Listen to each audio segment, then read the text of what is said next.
Welcome to Ride JBI. This is JB.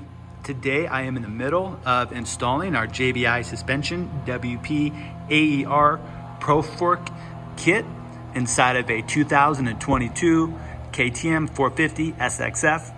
This is getting set up to our JBI suspension motocross spec.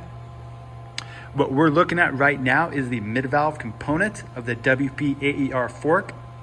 The stock mid-valve has been replaced, this piston right here, with our JBI suspension mid-valve, and we also include that with our JBI titanium leaf spring plate. That is this plate right here. The reason for it being two-sided is so one spring rate dictates how much resistance we have for our shims lifting off, and the other spring rate is our preload. That is this bottom one right here. So that's how much resistance is just sealing these shims against the piston. It's a very neat design, a little complex to set up, but well worth the effort due to the performance we get from it. This is the WP compression assembly. Here's your clicker cap. And what we did on that is we replaced the OEM post with the JBI suspension subvalve.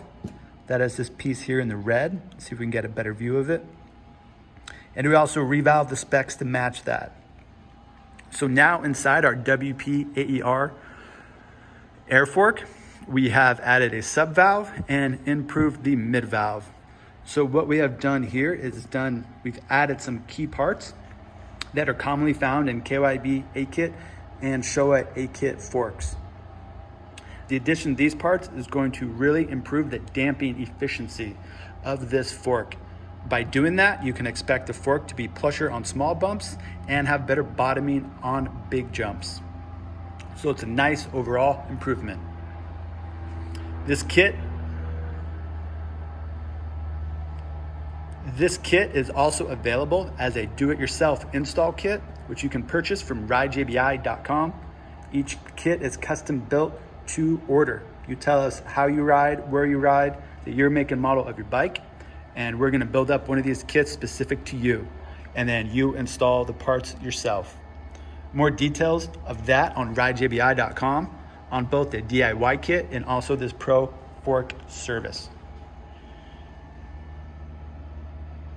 All right, you guys, thank you for watching.